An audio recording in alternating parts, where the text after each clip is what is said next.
Hello and welcome. My name is Vincent Faney. I'm a producer of the new show, Vinsanity Unplugged, in search of game changers. I go out into the community in search of people who are in different careers, different walks of life, different activities, such as doctors, lawyers, athletes, scientists, and musicians. And I'm looking for people who are breaking out of the general mold, people who think out of the box, work out of the box, who are ahead of the curve. And today, I'm working with a local social activist who's also way ahead of the curve, and she thinks out of the box. She's certainly a game changer, been around for years. Her name is Sue Sierralupe. Oh, thank you for having me. Great. Yeah, it's nice to have you here. This is the second time I've interviewed you. Last time I interviewed you was at your camp on a bus. So that's right. Just tell us whatever you want about yourself, and then how you got to where you are now. Okay. Well, I'm a transplant to Eugene. I came here to go to college at the U of O, okay. And then my partner and I met there, and we moved down south a little bit, and then came up to have a family, and I've been here since 1991, and just love being in this community. And it's that love of the community coupled with the acceptance that the community had of us, and the safety and excitement that my children had in growing up in this community that's really made me feel connected to it, and I feel like I owe the community something, which is one of the reasons why I'm a social activist today. Yeah. I understand that. So basically, you went to the U of O. Yes. What was your major? Well, I started as a psych major. I figured that would be the way. People tell me things all the time, and I did work as a social worker for quite some time, but I also I got my focus was on English writing and English literature and biology. So that's kind of been through the rest of my life as well. Those multiple disciplines, and it really helps with my activism. I'm a volunteer at Occupy Medical, which is a free health clinic here in town, and all of those the communication, the interest and heart for our community, and belief that human beings are worthy of our time, and that they have reasons for what they do, and that they can change their path for the betterment of themselves and the people that they interact with.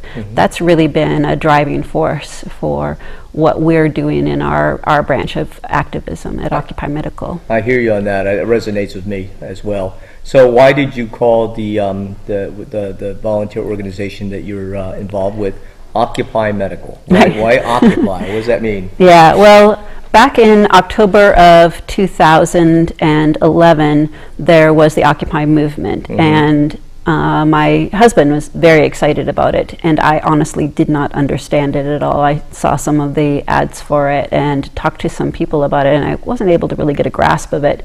But we went to a meeting ahead of time at the U of O. People were figuring out how we were going to have a Eugene encampment. There was also Zuccotti Park, and people were very excited about that. What park? That one in New York. Oh, right. Yeah. The ones that they the big guys. The big guys, yeah, exactly. So we wanted to have a smaller version of it in Eugene, and it was mostly university student run, but I saw in the crowd, the small crowd that was gathering, one of the people I'd worked with before, whose name was Dr. David Knowlton, and he was a fabulous person. And so, of course, I stood next to him like, "Hey, Dave, what are we doing here?" And he was like, "I don't know, but I'm willing to do this. This seems like a worthy cause. People are very excited, and we need a lot of change in society. And I hear tell they're going to have a first aid kit or a first aid tent. Do you want to help with that?" Sure, absolutely. I could help with that. So we showed up on the day after a few more meetings of the camp being put together, and there was a little wooden Where was the camp first put together? It was in the park blocks downtown. Of Eugene, and it was after the Saturday market was over, and it was getting cold, and so we just set up a little first aid tent underneath a canopy, and I was able to meet at that time Donna Riddle, who's one of our founding members as well, and she was taking donations, medical donations, out of her car, and putting them up, and there was these plastic shelves, that there was just a ton of wonderful supplies that Whitebird had donated. So she's been involved with, she's one of the reasons why there is a Whitebird dental clinic. In fact, that's a low cost. Who is this? Donna Riddle. She's the reason why we have the Whitebird dental. Was correct. Whitebird around before then? Yeah, Whitebird's been around for quite some time, and they have their own story to tell, which I could go into, but I think someone that represents them would be better at doing that. But Donna Riddle's another one of those go-getters. You know, she's also the reason why we have in Eugene the free lunches in the park in summers for children, and she's done a lot of work in Roseburg, and just she's a steam engine. She's an amazing person. So she let me carry some boxes into the tent, and you know, she sees things very structured. She can see where pieces fall together, and you really need that in order to have a successful organization. So she looks at the big picture and see how everything interrelates? Yep. So she's one of those people that I admire, a systems person, instead of like just focus on one thing, see how all other things come together and how they interrelate. Right. You got to do You it need that someone way. that does not lose sight of the big picture. Right. So we were lucky to have her. And at the time, Occupy kind of run, we had our own little tents, and people organized individually in those tents and then made reports and requested different policy changes for what was called the General Assembly. Now, do you remember how long we were down at the blocks, down at the park blocks? The park blocks. Downtown park. Not long enough. Yeah, so one of like a couple weeks or a month, something like that, at the most. Yeah, so I remember coming in the last end of it, and then it went over to. They moved around quite a bit. To the Spencer's, the Alton Baker Park. We were there for a while, and then we went to the outside of the university. There's a little pond there. The Washington Street Bridge. Jefferson. Yeah. Yep. It was a lot of time spent moving, and for our medical tent, that meant packing things up into boxes. And unfortunately, during the transportation of that time, people that were not as committed to our organization would sometimes walk off with supplies, which was very disheartening. But at the same time, it served to unite the core members. So we teamed together, and we decided early on that we needed to make decisions based on what was best for our particular team.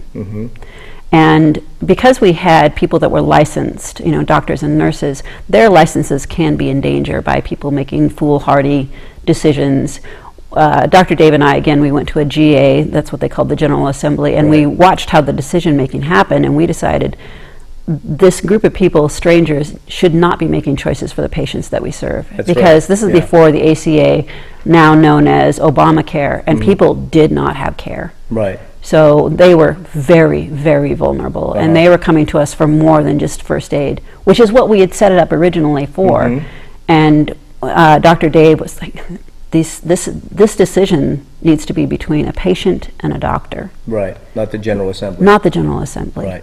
And I shouldn't have to sit here and explain why someone needs an antibiotic to someone who's not involved in that person's life. That is not okay. Well, there were some people in the General Assembly on population that were kind of did not agree with you on this? Or? Right, and our policy is that medicine is not a religion, so it needs to be fact, evidence-based. And you can have your opinion about different things, you know, and that's what makes your conversation with your doctor so important. So if you have concerns about statins, for example, then having that conversation, bringing your opinion in based on your information, getting more information, hopefully changing your opinion if it's appropriate. That decision between the medical team and you and your family, your supporting members, that's really, really key. But it doesn't belong in the hands of a bunch of strangers that don't have information about it. They decide this or that or whatever. Just do it. Google University is not really a good way to get an education on those things. It can support that, but there's also, you know, confirmation bias, which we see a lot standing in the way of good medicine, and we just weren't going to have that.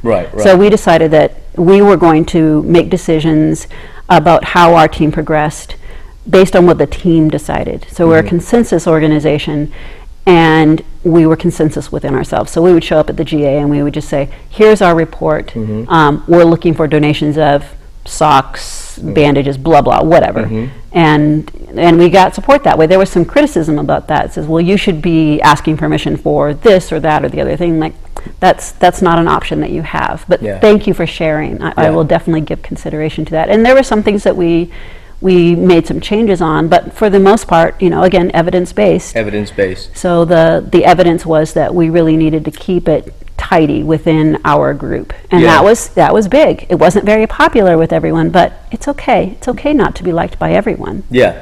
I remember, you know, during the time I was skirting homelessness. I was in a home, but kind of skirting homelessness, and I would come down, just quit feeling sorry for my own plight. I figured, well, let's go down to Occupy and help out and this and that. So managed to bring food supplies to Big John, you know, Big John McCabe. Yeah, McKay Hill, whatever. He's just an amazing guy, and I try to bring food and so forth. And I remember a lot of this. Some of the original people are still around. Yes, they are, and that's pretty cool, you know. So I can't wait to get back together with them.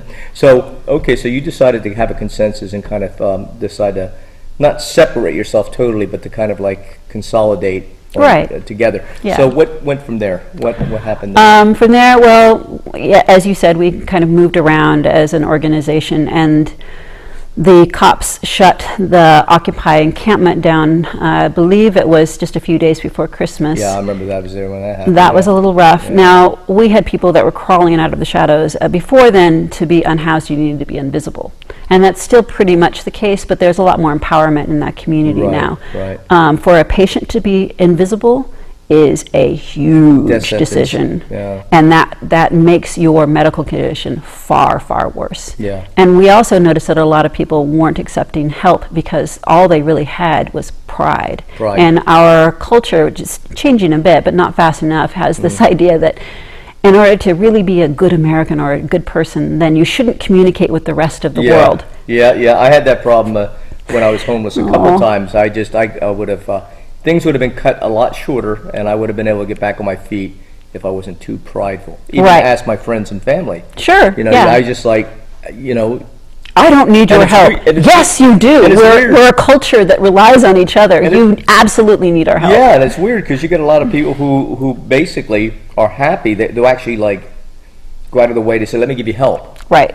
But those same people would be reticent to ask for help. It's true. It's a weird culture we have in that, It's so true. So what happened next? Yeah. Well, we started having little mini clinics, and it was a building that one of our community members had offered, and it was just too small. There was we knew there was too great a need out there for just having 3, 4, 5 patients. I mean, you had the bus by the Whitebird Clinic on 13th, right? They had a little office there? Or we didn't have the bus yet. So in February, we decided that we just wanted to be a clinic. Okay. We'll separate, we'll become Occupy Medical, we'll still maintain that fierceness of Occupy and that independence, and that we need to change the world, and we need universal health care. Right. You know, having the ACA was great, but it wasn't good enough. Every person deserves care, and the only way we're going to make that change is if people gets to see what it looks like. Yeah. So we have to be diligent. We realized we had to just keep doing the right thing consistently. We had to be steadfast in it. So, like, okay, let's just have a little weekly free clinic. There's a low-cost clinic. There's lots of resources, but let's just pool our resources and just have a short 4-hour weekly free clinic. People can rely on it. You know, we'll try to be in the same place. We started at the, we just had a pop-up tent, and whatever I could jam in the back of my car. So you have a pop-up tent, and where would you go with this tent? We started at the Federal Building, and then unfortunately the winds were awful, so they would blow the tent over. So that's a danger. We don't want to cause patients. We want to help patients be less patient. I remember when you guys the Federal Building, and so did the city, or when you were trying to move around, did you get any kind of like, not just maybe lack of support, did you get any like opposition from the city or any part of the municipality for you? Really? Yeah. And what was the opposite? What kind of opposition, and why? I think that they didn't understand what we were doing. They just saw the word occupy, and they had a preconceived notion that change is not part of what makes our country great, or that it's not part of a healthy culture. So they saw change as being a threat. And in fact, the opposite is true, of course. Right, of course. We know that. I'm preaching to the choir here. But they just thought that helping those that are struggling means that we are creating more struggling people, which is the opposite of what happens. That we were drawing a lot of homeless people, therefore we were enabling homeless people. Right, right. Which is the opposite of what happens. Yeah. That we were just a bunch of, that we needed to get a job. That was some advice that we were given frequently. You know, We need to get a job. Kind of hard for, you know, doctors, they work, and nurses, they work long days, and to be able to add a second job on top of their 60, 70-hour-a-week job, I don't think is the best advice. So we were given lots of different advice. Well, why don't you just do this somewhere we can't see you or whatever? And like, well, being visible is part of it. Yeah. So we applied for a grant, and that meant getting the bus, because being in the tent just wasn't good enough. But so they wanted you to be invisible, because you get that a lot. Like you know, myself, I want to do public events and raise money for charities and do stuff. And you get people who go, "Why do you got to be a show off? Why do you don't need? If you really want to help people, you don't need to talk. You just don't talk about it. Just do it. Yeah. Just do it, and just be humble and well. But then it would just be me helping one person, maybe. You know, I'm trying to get. And the need is far greater than that. Far greater. So it's not about. This is all about me. Right. You don't. It's all about us. Yes. All the people. Without the people that you have, where would you be? Nowhere, right. You know? Right. I mean, you'd be out there helping one person at a time. Yeah. One of my doctors joked, said, "Well, you know, it could just be you and I under an umbrella. If things get bad, it could just be you and I sitting with our little kit under an umbrella on a park bench. We could do that. Like we could. Yeah. But you know, right now, Occupy Medical has 70 volunteers. 70 volunteers. Yeah. And it takes a minimum of 15 to get a clinic going. Right. You know, and that's not even counting all the behind the work scene. Now, of course, you're a nonprofit. We're a nonprofit, 501c3. But I mean, you were doing things before you became a nonprofit. Oh yeah. And this is a debate I had with somebody the other day. They were saying that it's dangerous to get volunteers, to ask for volunteers, or to be a volunteer unless you're doing it for a government agency or for a nonprofit. And I'm like, really? We can't all just volunteer for each other's projects to help the community without being just like I have to pay my best friend who enjoys the same thing because the law requires employment taxes to be paid to my friend, and we're retired. We just want to, so it's weird. So you guys are saying, let's not overthink this. Let's just do this and get volunteers. Yeah, and that's awesome. And we'll, when we find there are things that will benefit us for the nonprofit status, then we'll do that. And that's what we did. We soon discovered that there was a lot more donations that we could use and thus help more people if we became a nonprofit. So we did, and it was quite the process. I will say that we joined the nonprofit community at kind of an awkward time because things were changing with tax codes, etc. So we ended up having to fill out the forms twice. Oh, geez. We filled them out, we turned them in, and then discovered that we had to apply as if we were a hospital. Oh my God! So we got to do it again. A medical thing, it's even more daunting than say probably for someone like me who's trying to. But not impossible. But not impossible. Yeah. So that's the other thing, is that you see this mountain of paperwork that you have to go through, but there's a huge community out there that's already done this. So we asked other community members that have gone through this paperwork, like Hearts for Hospice, for example. They're wonderful volunteers that helped us out with that, that just sat down with us and said, okay, this is what we had to do, and we just went through all the papers. We took the textbooks of the time that unfortunately were a little antiquated at the time, but still showing you how to do nonprofit. Show how to. Yeah, there were 3 of us that sat through it and just filled out the paperwork, turned it in, amended things. I mean, it's one step at a time. Yeah, Chris McAllister was talking to me about that because I'm going through the same thing. This is so daunting. How do I do it? I need to make a nonprofit. For one, people are uncomfortable with just saying, "Oh, you're not a nonprofit and you're trying to raise money." And they're okay with me saying I'm going to do a 100-mile walk. Because last time when I've done walks, I just say, don't give any money to me. I'm not collecting it. Please be inspired to give money to Occupy Medical or Women's Space or something like that. And thank you for that. But I want to change that. I want to kind of up the ante and be able to because I got all sorts of stuff that I want to be able to have people purchase and have the money go straight to you. But I have to become a nonprofit. Yeah. But at the same time, so I got friends who go, well, you could have this big organization. I said, I don't want to be a big organization. Because you got Sue Sierralupe, or the whole crew of Occupy Medical, and other great charities, Women's Space. I don't need to be another Women's Space or Occupy Medical. Right. You got to do what you want to do, and you don't need to be big. Yeah, I want to be a cheerleader and just be enough of a nonprofit to make sure that places like yours get more money. That's my dream, Right. and I want to have fun too. So I'm Yes. kind of selfish that way. Yeah. So so when we get Well, done you with have to. You have to have fun. I mean, I really enjoy Occupy Medical. When Yeah. I'm there at clinic, it is the hardest work that Oh, you yeah, can do. yeah. But boy, is it! It makes me feel good. It breaks my heart. Yeah. Every single time. Yeah. But it also just revitalizes me. It's made me a better person. Yeah. You know, I have connected with the best human beings on this planet. At the end of your life, and you know, sadly that could happen any day, you know, for car accident, whatever. It's nice to know that you've made a positive impact in the world. That Oh, yes. we're moving because we need more people like you and your merry band, or Mm-hmm. you know, I mean, you're not. It's not Sue Sierralupe's band, but Right. Occupy band. Right, exactly. And that's a really important point to make, is I know that I am one of the big voices for Occupy Right. Medical, but Right. they're It's a collaborative they're my thing. people and I am their people. It's Right. without all of these people working together, we would have no success. You guys are sort of like the philosophy of Navy SEALs. You know, you're the team. You know, there's Exactly. no me or I. It's Right. the team. Yeah. It's all for the team. Yeah, and because we work together, then we become better members. Right. So I have learned so much. I've made so many boneheaded errors, Yeah. and fortunately my group is able to forgive me.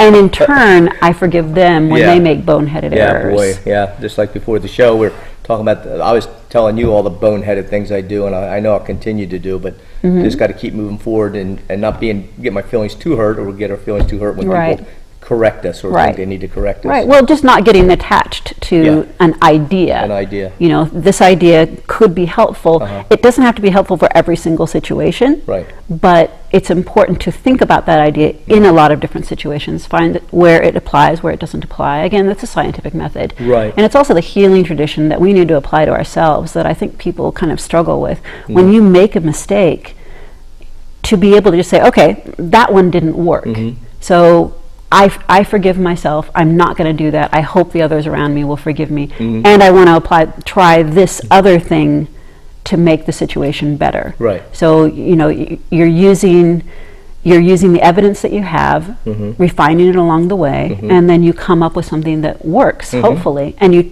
take the input of those around you Mm-hmm. that are also doing the same thing to make things better, Yeah. to improve it. And it's not you, like when you get your ego out of it, it's so much easier to make Yeah. changes, and it's so much easier to say, I'm sorry, wow, that was really stupid. Yeah, yeah, yeah. Yeah, and it's, My bad. It's a What challenge. should I do It's a instead? challenge. It's Yeah. a challenge. Okay, so it's a challenge for you or me or anybody to kind of get our ego out of it. And then another challenge is, okay, it also, hopefully we could inspire the people that we've trying to keep on our team to get their egos out of it. Right, Because, right. you know, your ego's out of it, but if you got other people who got ego, it's going to make things a little rough. Right. But anyways, after the second time you've applied and resubmitted the forms, what happened next? Then we're able to qualify for a lot more grants. We got the grant from Oregon Community Foundation for the bus. The bus is a huge game changer for us. It meant that we were able to serve a lot more people. It was a sterilizable field, so we were able to do a lot, practice more complicated medicine than just a little first aid tent. We were able to store things. We were able to get the big garage style tents. If I can take for a minute just to paint the picture. When we moved into the park blocks with our bus, we started to set up these garage tents. Okay. And our team expanded. So we added counselors to the team. We had peacekeepers. The police did not like what we were doing. I believe it was mythology based, but they would circle our little first aid tent like sharks. There were 3 groups of 2 cops, so 6 cops total, and they would harass the people that we were serving. They would not just observe or not just surveillance, but harass? Correct. So, I mean, there's a difference. I could see maybe being concerned and say, okay, because of the myth, and saying, let's just make sure everybody's safe, let's just watch. Right, and it's But harass new. is a different thing. That's a different thing. Right. Give me an example of harassment, like in what way? Well, one of the classic ones is we had, you can always tell when there's a new cop that comes onto the beat, as it were. They'll come in and they see what see what we're doing, and they just see, here's a group of homeless people and then ne'er-do-wells trying to whatever, this isn't real medicine. That can't be a real doctor or whatever. It's like a MASH tent, really. It's like it's a refugee camp. Yeah. It's a refugee camp for people that have been crushed by this war on the poor. Right. And so they and they don't like it, and they don't understand it. Yeah. So they'll come through, and I'm thinking of one particular situation right now where a gentleman officer came through with some other people that were standing silently to the side and walked over, targeted a person sitting on a blanket, and in the city of Eugene, sitting on a blanket is a crime. So You're kidding me. That's considered camping. Oh my God. Now, naturally, I'm sorry, I'm not laughing. I mean, it's funny ridiculous. Yes, it is. Okay. Yeah, and members of Occupy, not just Occupy Medical, but others who have been involved in the Occupy movement, have been really clear with city politicians that rule that they have made, because it was made by people, it can be changed by people. That's right. So if I'm sitting on a blanket in a park with my grandkids, Right. they're not going to give me a ticket. Right. Because of profiling. Right. But when a homeless right. person sits on a blanket, Right. they will, and I see them get tickets. Yeah. So the person was sitting there with their dog. They had a blanket over them Right. as well. The blanket was over the dog, and just the dog's little head was sticking out because it was cold. And the person says, "Well, you don't have a leash for that dog, and you're this, and just badgering the person." And the person moved the blanket and said, "Here's the leash attached to my hand. I'm following all the rules." "Well, you're camping." You're just this horrible thing, and was badgering the person and trying to agitate them so that they could justify an arrest, is what it looked like. Our peacekeepers came over and started talking to him. The peacekeeper that he's also a counselor. He's retired. Used to be a sociology professor. A wonderful person. Ken Newbeck is his name. Oh yeah, Ken. Yeah.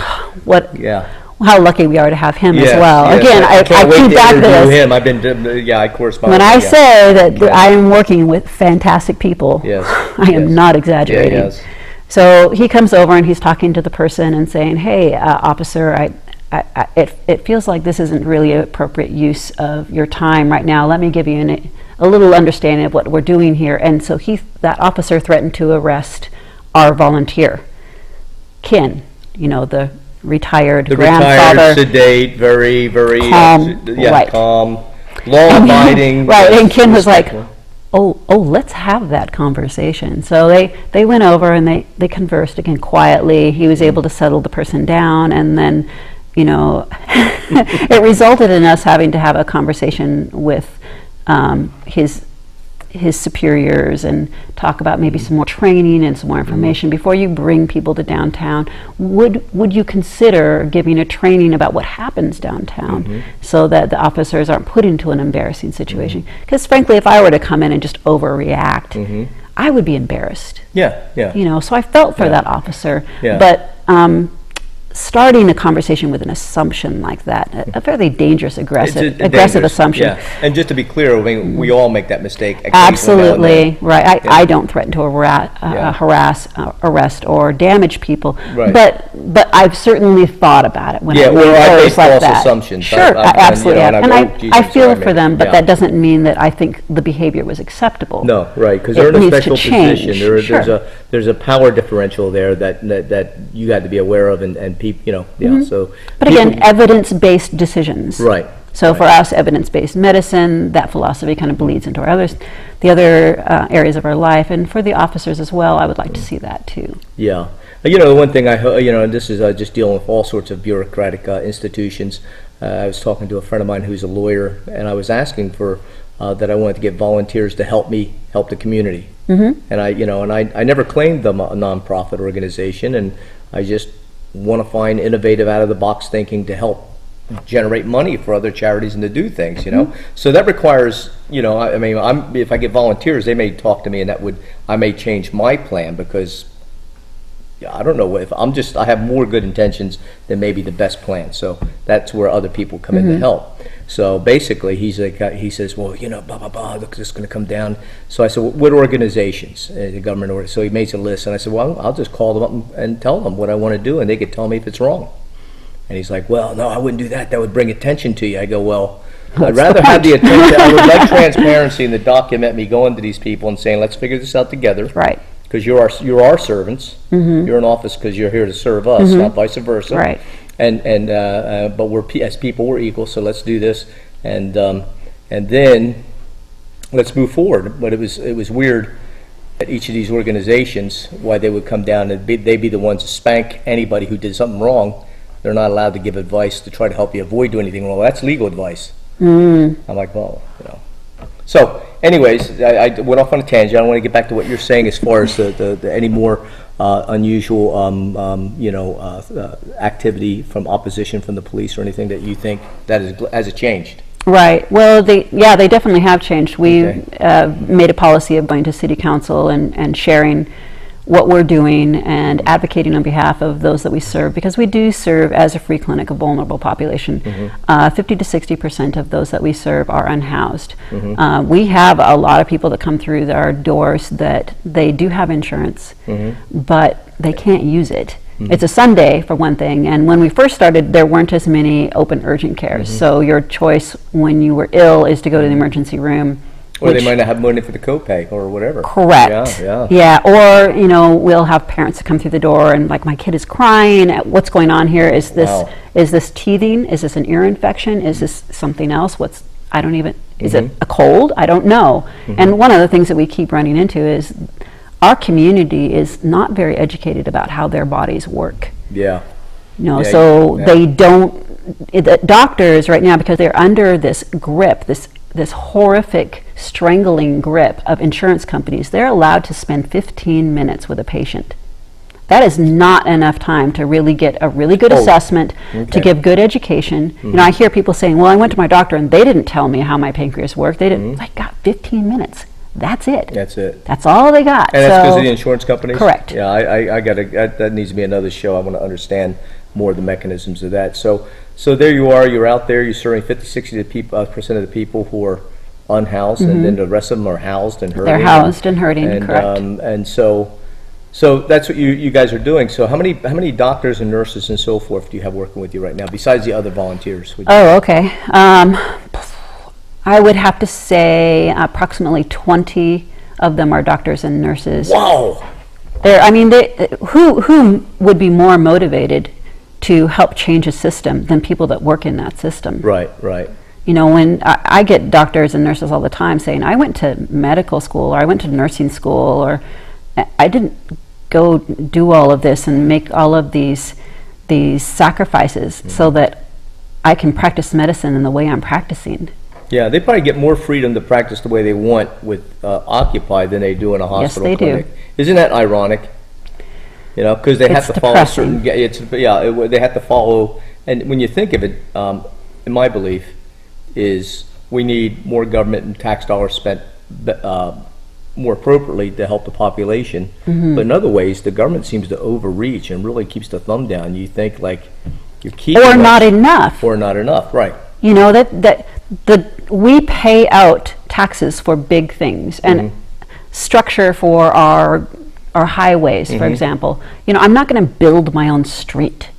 Right? That's just nonsense. I don't have the resources for that. But when I work together with my community members, we pool our resources and we have things like libraries and streets and et cetera. And health care is another one of those things that needs to be covered in it. Part of an infrastructure. Correct. The other things that the government should have no hand in, it should just be making sure that they're following the rules, that human rights are not being violated, that our community members are being honored and respected and allowed to have right livelihood, do no harm. Those are the kind of things that are really appropriate for the government. But when you've got something like insurance companies, which are private, making their own rules, doing these pre-authorization things, which doesn't help anybody except the insurance company, stands in the way of good patient care, and just bleeds out more of our doctors, nurses, and medical staff time, not doing patient care, doing insurance company care.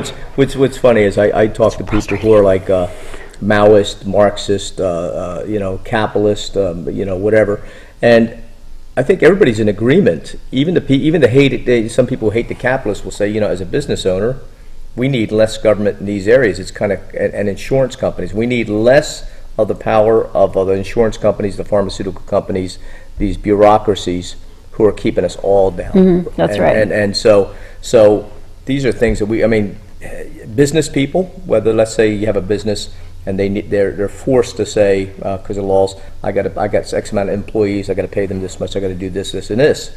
Their job is made much harder because of the insurance companies. Much harder, much more expensive, everything. And then of course that cost of whatever products and services is boosted up and that's put on the consumer unfairly. So the insurance companies, the way they're structured now, from what I understand, and these blind bureaucracies who just say, well, these are the rules, are basically strangling even businesses who want to be compassionate. Keep them from being compassionate. Insurance should be there to support the businesses or the doctors or nurses. But it's the opposite now. It's the opposite. So the doctors are being seen as pawns to bolster the insurance companies. And it didn't used to be that way. No, you know, I remember Nixon doctor for coming to that. my house when I was a kid to check my tonsils and stuff. As a kid. So I remember the house calls. I don't think they do that anymore, except out in the rural areas or whatever. Well, that's its own problem too. Rural areas are poorly served by medical. You know, we're trying to change that. I would love to see. I mean, companies can protect the doctors, and they do protect the doctors, but they also make arbitrary rules. Administration will make arbitrary rules that's not based on actual patient contact.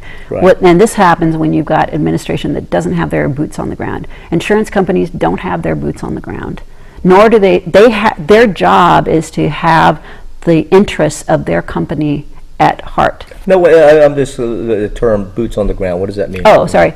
For example, in Occupy Medical, my boots are on the ground. I'm there in the clinic. I'm the bad guy. I'm administration.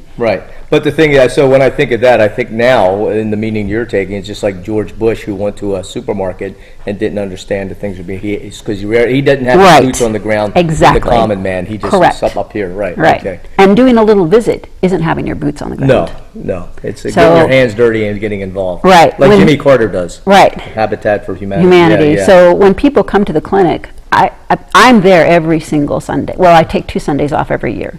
Last year, actually, I took 3 Sundays off because of, self-care or whatever, Christmas or whatever. So I am there every single Sunday. I do a lot of behind-the-scenes work. When I see people walking towards clinic, I usually know their names. I know their situation. We have a long-term relationship. It's a free clinic, so people are coming every Sunday. Until they get whatever they've got going fixed. Well, I want to go back to when you were going to city council meetings to educate the city. And I want to emphasize, I'm sure you would emphasize, I want to emphasize to the people out there that that's important, that the community do that. A lot of times, people just think that the people running the city or our servants who are sitting on seats and so forth should magically just understand things. So we may resent when they overstep their boundaries, but I think they need to be told and confronted gently, tough love sometimes, to say, hey, you're overstepping your boundaries. This is what you need to do for us. This is what we need to do for each other. Now, if you guys didn't show up to city council meetings and you didn't have your supporters in the community, would you be where you're at now? No. You think? No. And I think that's important for people to realize. So it's good that the whole thing is that if you're going to complain about something and something's worth complaining about, then it's worth sacrificing a little bit of your time, even if you have to make a party of it, bring some soda and pizza, and then say, hey, let's make a party of it, and then say... Our board, for example, is made up of everyone except for a couple of people are there at clinic all the time. We have 2 students, pre-med students. One of the things that we do is we offer an opportunity because it's a college town, for students to do hands-on care with people. Some of them are serving food. We serve food to between 200 to 300 visitors every week. And again, it's just a 4-hour clinic every Sunday, but we make a pretty big difference in the lives of the people that we serve. We have hygiene products. We have clothes, and we work with Pay It Forward to offer clothes and laundry services. We work with Hands for Homeless to offer help for people that have pets, for people that are unhoused. Their pet, their dog, their cat is their protection. It's their walls. Their soul. I mean, They're emotional support too. Right. Yeah. Yeah, exactly. Yeah. It kind of reminds me. I think like Marie Wilson, her husband and family. I don't know if you know her, Marie Wilson. She helps with the sanitation cleanup and helps to organize getting the honey buckets. Great. Yeah. So I don't know if we talked about Occupy and what the things that you offer and so forth. So she decided, her and her family, her church got together with these like packets around Christmas or whatever to when I was doing the walk, she says, would you like to come with us and help hand out these goodie bags with the toiletries, with the all that. And I just thought it was wow. So she inspired me to like start gathering this stuff and going down there. So it kind of gets on. You inspire her, she inspired me. We work together, and we'll have fun. It's not like this. I mean, I'm out getting exercise anyways. Might as well kill two birds with one stone, right? That's right. So I think she got the idea from you, and then of course Chris McAllister, the same thing.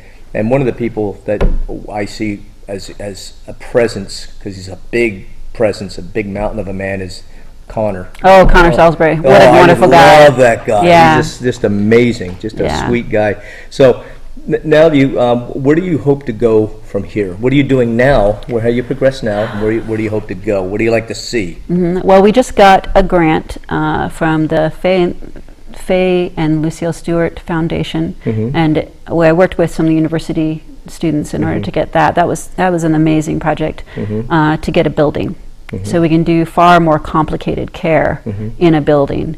We could do pelvic exams, for example, which we're not going to be doing in a tent in the dirt. So we were able to borrow a building from another organization for a while, and we noticed that there was a lot more services we were able to offer people.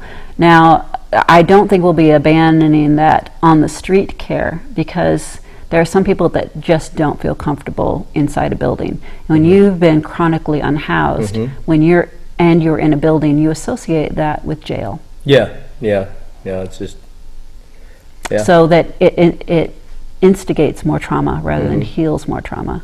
So I want to have a building. I want to be able to have a commercial kitchen that we can cook food. Nice hot food for people in the winter is so important to helping with health care. To be able to store more things. We kind of become a clearinghouse, and we integrate with a whole bunch of other organizations as well. We've worked with Planned Parenthood, with HIV Alliance, with St. Vincent de Paul.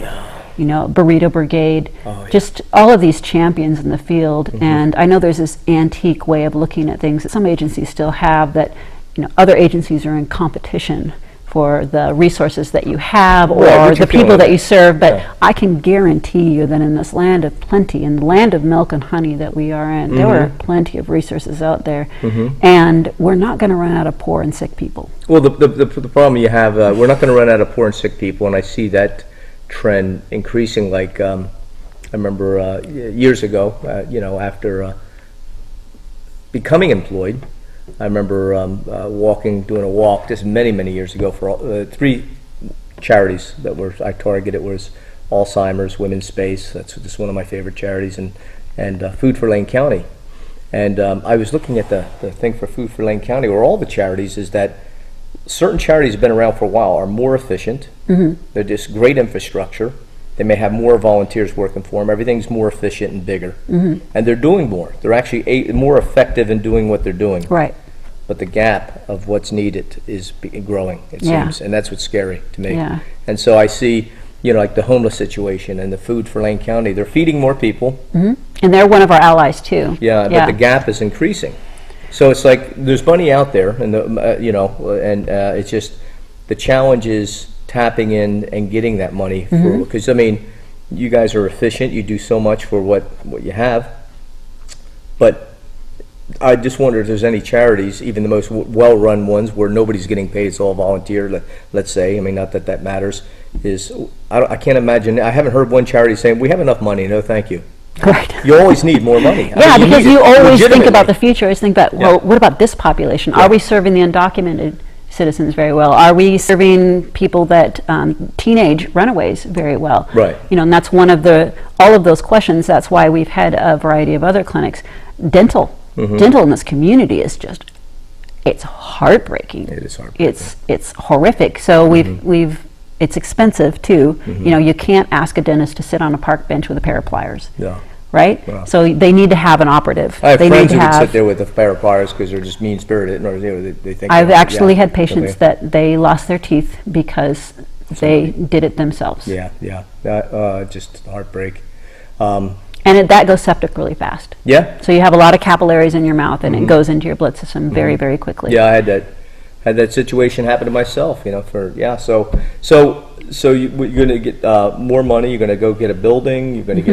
You're going to just grow. Yeah, and we will presence out there. continue to keep that broad perspective of our job is to prove that healthcare is a human right. Yeah. Well, you know, one thing that interests me is when you took me on tour of the bus, is you have a lot of herbs. Yes, we do. And I, you know, I'm always been interested in herbs. You know, as when I used to be a performance athlete, and of course I was a little bit of a health enthusiast. I wanted, L-carnitine, how can I have creatine. Yeah, how can I have perfect health without using pharmaceuticals? How can I live long and be fully functional and everything else? And so I got interested in herbs. I don't know that much about them. I just know that some things, even the things that were supposedly myths that weren't supposed to work, did have certain effects that Right. were. Well, plants are chemistry. Yeah.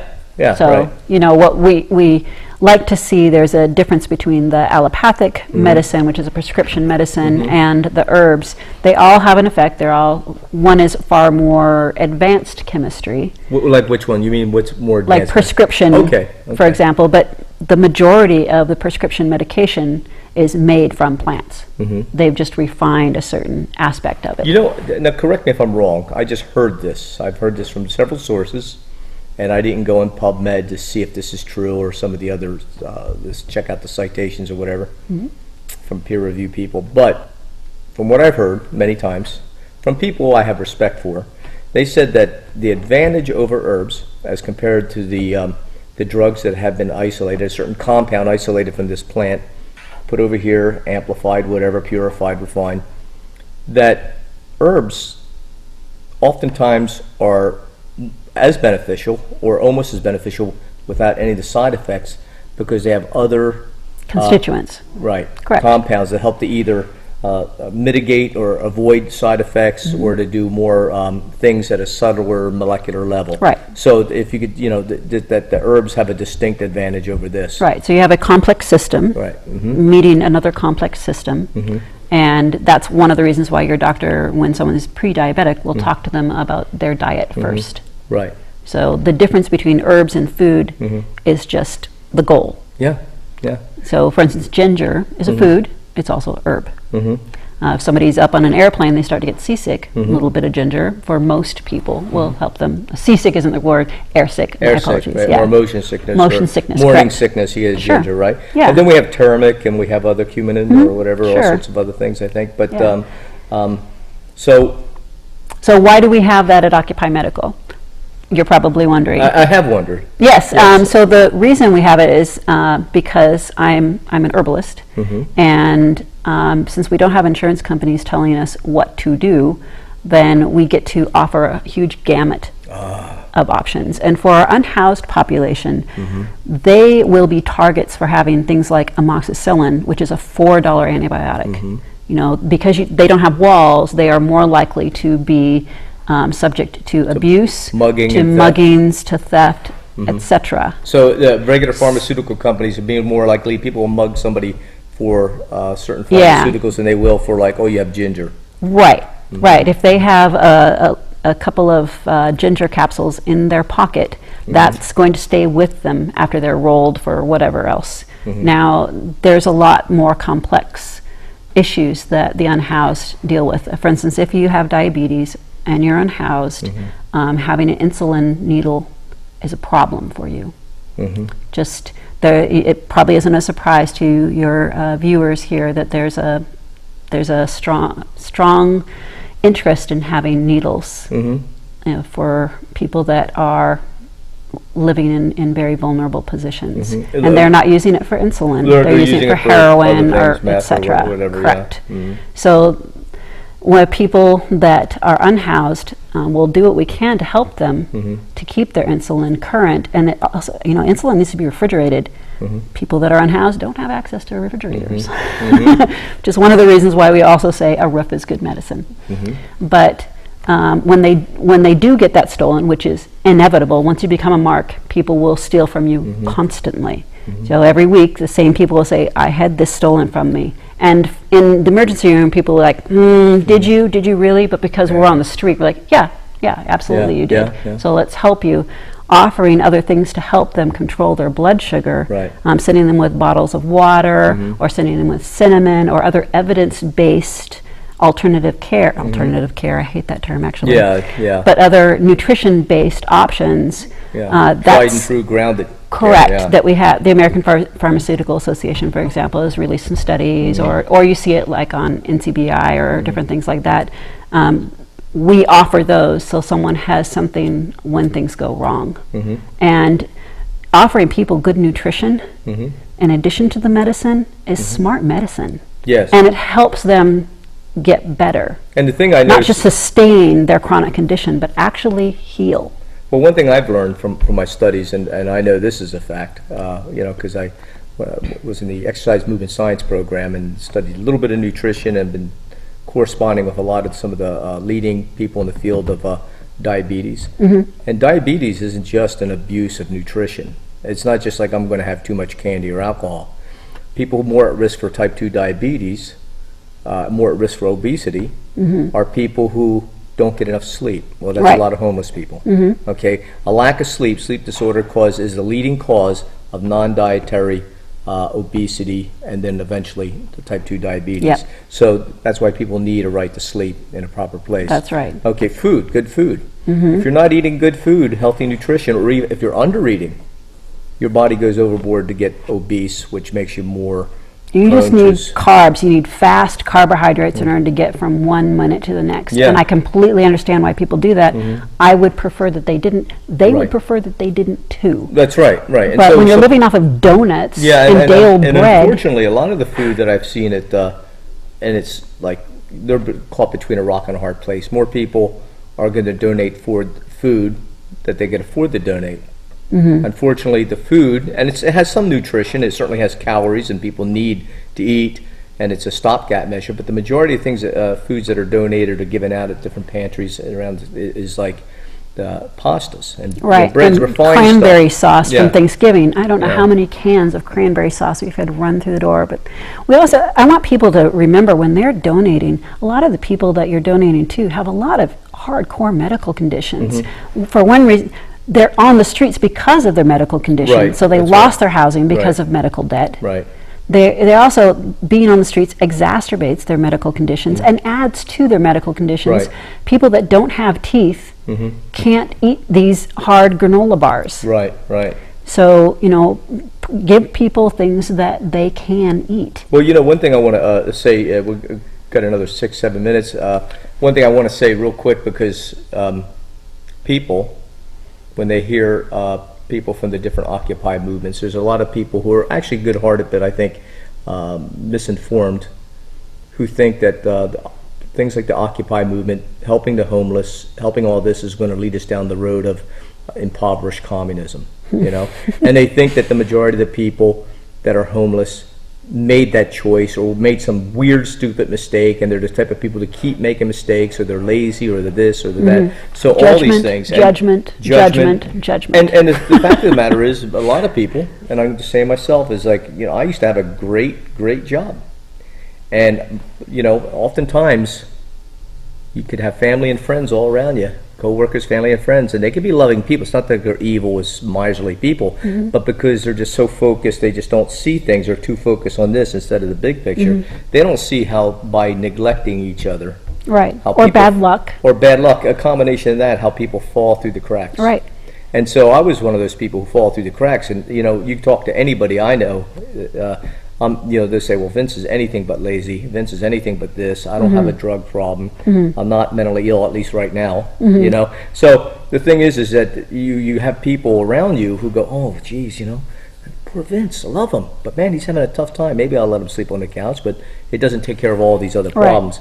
And the bulk of the people that I have met, aside from some people, poor people who have mental illnesses, are out there due to they're a victim of circumstance. I mean, it's like we have an economy that's just gone south. No mystery, you know, that when people can't afford their houses, when you have senior citizens on maybe a pension if they're lucky, who may have their house paid off, and they can't afford to stay in their house because an insurance company is charging too high of rates. Or some of these kids. All sorts of people. There's lots of people that, you know, a lot of the meth is made down in the Roseburg, Princeton area, and it kind of goes up this pipeline to Eugene and then to Portland, etc. And those are, that's a big industry. And I know it's not just Roseburg, Winston, but I personally see a lot of people that come from there. The teenage runaways they oftentimes lived as children in those trailers, and they were used poorly. You know, when you've got a teenager and she's already pregnant, and it's from a family member, and then you've got somebody driving by while she's panhandling so that she can stay in at least a motel for the night, yelling at her, "Get a job! Well, you're young and healthy. You could get a job." I'm like, really? I know kindness is not that fashionable right now, but it is still vital. And it is so important for people to reserve judgment for themselves, to look at something and say, "This is I don't think that meth is healthy for me, but why would this person be in this situation? And are they trying to get out of it? Am I judging them while they're trying to get out of it?" The classic thing that I keep telling people is I made a judgment error, which is like classic. I took one of my volunteers who was unhoused, bought him a cup of coffee, and he poured a ton of sugar in there. And I said out loud, because I'm stupid, says, "Hey, you know, you keep pouring that much, that's like a fourth of a cup of sugar. That's going to give you diabetes, sweetie." And he said, "I'm not taking meth anymore, and this is how I get through the day." I don't have an adrenal system anymore. It was trashed. So he's basically reminding me that sure, diabetes is a slow kill, but meth is a fast one, and this is his road to recovery. That's his road to recovery. How dare I throw judgment at him about that? Of course, to be fair to you, your judgment, your response is like, "Oh, I fear for his safety, his health. Let me add something that would help him to stay healthy." But that's right. You didn't know the entire situation. And I'm sure most people, when they're judging, it is based in concern. For the most part. Sometimes it's based in anger or just lack of education. But how did I get out of that judgment space? Was by learning from him. I should have started with a question rather than a statement. Right. I make that mistake all the time. I talked to Jack Dresser about that, and he said, "Oh, that sounds like you're being a parent, a judging parent." I'm like, I guess you're right. Right. So anyways, what are you doing right now to raise money? What would you like to do to see more people come on? And do you have a website that people could go to? We do. Occupy-medical.org is our website, and there is a PayPal account button that you can push to help support us. We have a presence on Twitter. We have a presence, both a page and a group for Occupy Medical. And the donations that we need, if you feel more comfortable with physical donations, then we need socks. We always need socks. Giving us a gas card would be great, because the bus is it loves gasoline. It's a gas hog. Oh my goodness, yes. Okay. People can offer us. I mean, we do really good now that I've been in the community for a while and figured out how to panhandle, which is what I do. I beg all the time. I'm the grant writer, one of the grant writers, and I'm also just begging in front of city council and begging in front of the Lions Club and whatever. Just everyday supplies that people need in order to pretend you're camping. You know, toothbrushes, toothpaste. But we really could use money. Medicine is expensive, and I've been able to get a line with my other volunteers for food and different things like that. But good God, peanut butter, big jars of peanut butter, jelly. You know, we spend a lot of money on things like sewing kits and stuff. I mean, people just, they have a lot of basic needs that aren't being met. But I ask the one thing that people to start off with is to start looking at ways that they can incorporate kindness and compassion into their regular life. Right, that's you know, right. starting with a question, Yeah. asking questions of themselves as well. What can they do to improve themselves? And then helping others to do the same. Leading by example, I think, is the best thing that we have ever done as Occupy Medical. Yeah, I mean, and that means changing. I've had to change my behavior a lot, and I have a lot more to change. Yeah, well, I tell people that you and your organization, your group's organization, and many people in your organization, I call you keystone social activists, because it's just like there's certain keystone species that are more needed to the overall health and protection of their environment, and that's how I visualize you guys. But in closing, I just want to say that later, we'll talk later, maybe get more people talking about health things and nutrition, because I think that's a big thing. Why, you know, a lot of people, regardless if you think we should have health care for all and the tax dollars pay it, or if you're like the other people who say, the heck with people, they need to get it themselves. I think we're all in agreement that if we would adjust our lifestyle and learn more about how to eat, nutrition and so forth, we could mitigate and maybe reduce a lot of the need for medicine regardless of where you get it. Sure, and if people can remember that when they have the flu, they're not the best decision makers. That's right. So it benefits the entire country if we help people be healthier. Yes. And just offering them options. That's right. So healthcare is a human right. It's a very basic thing that we all need. It's not an option. It's not a luxury. Right. It's a necessity. A necessity.